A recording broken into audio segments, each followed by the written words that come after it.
Australia department of home affair ने एक नई अपडेट आई है जो कि बहुत इंपॉर्टेंट है स्टूडेंट्स के लिए, स्पेशली उनके फाइनेंशियल्स को लेके। ये वीडियो की डिटेल मैं आपको इस वीडियो में बताऊंगा। Bells Overseas, the sound of your future. Hello everyone, मैं कपिल भाटिया बेल्स ओवरसीज से। बेल्स ओवरसीज से आप हमारे से कोई भी क्वेश्चन पूछ सकते हैं नीचे कमेंट करके, हम हर कमेंट का आपको रिप्लाई करते हैं।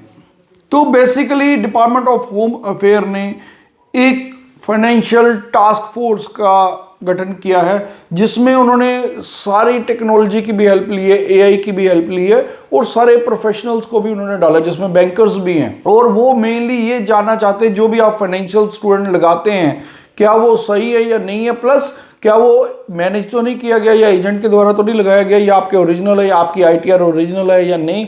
तो मैं हमेशा से कहते आया हूं कि सिर्फ ऑस्ट्रेलिया में वही स्टूडेंट्स अप्लाई करें जिनके पास खुद के फाइनेंशियल्स हैं।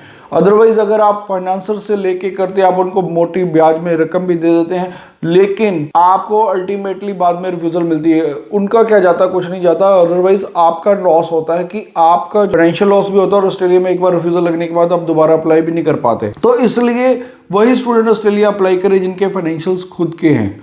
तो इसमें आप मोटी मोटी बात समझ लीजिए, जिन भी स्टूडेंट्स के 65% मार्क्स हैं और ईच जो कोर्स सब्जेक्ट है में किसी में भी 60 से नीचे नहीं है, आइल्स में 6 बैंड या उससे ऊपर है, पीटी में 60 के अराउंड हैं, तो आपका कोई फ्रेश पास आउट हो, जो +2 वाले 2024 पास आउट, और जो ग्रेजुएट है वो भी 2 से 3 साल का गैप एक्सेप्टेबल है। लेकिन अगर आपकी उसमें आपको दिखाना पड़ेगा कि अगर आप जॉब कर रहे हैं तो सैलरी इन अकाउंट होनी चाहिए या आपके पास प्रॉपर जस्टिफिकेशन होनी चाहिए गैप की, with evidence, with documentary evidence, तो ही आप उसमें अप्लाई करें। वो भी मैनेज नहीं किया होना चाहिए, ओरिजिनल आपका गैप होना चाहिए, तो आप ऑस्ट्रेलिया में अप्लाई करें, अदरवाइज नहीं करें। क्योंकि ये जो फाइनेंशियल टास्क बना रहे हैं इसमें वो जैसे मैं बता चुका हूँ कि आर्टिफिशियल इंटेलिजेंस की भी हेल्प लेंगे, उससे उनको पता चल जाता है कि कहीं ना कहीं कि क्या ये फंड्स हैं या नहीं। आपको पता है कि वैसे भी ज़्यादातर यूनिवर्सिटी विद सोर्स मांग लेती है या वैसे भी आपसे कल को सोर्स मांग सकती है।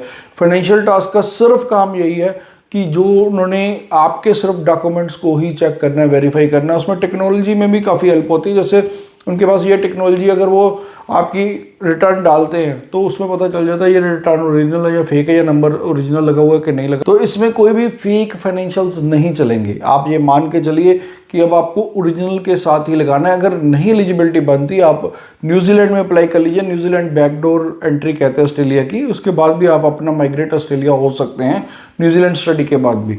तो अब स्टूडेंट्स को मेजरली ये समझना ही पड़ेगा कि हमें ओरिजिनल डॉक्यूमेंट के साथ ही ऑस्ट्रेलिया जाना है इस फाइनेंशियल टास्क फोर्स बनने के बाद। क्योंकि अब फिर से जब से ऑस्ट्रेलिया की वीज़ा सक्सेस बढ़ी है, बहुत सारी ऐड आनी शुरू हो गई है कि आप पैकेज कर लो, ये कर लो, वो कर लो। तो आप कोशिश करो इन चीज़ों में ना फंसे और आप अपना ओरिजिनल प्रोफाइल के साथ ही जाएं। फिर भी अगर आपका कोई क्वेश्चन है, क्वेरी है, आप हमें नीचे कमेंट कर दीजिए, हम हर कमेंट का आपको रिप्लाई देंगे। Thanks for watching. Bells Overseas, the sound of your future.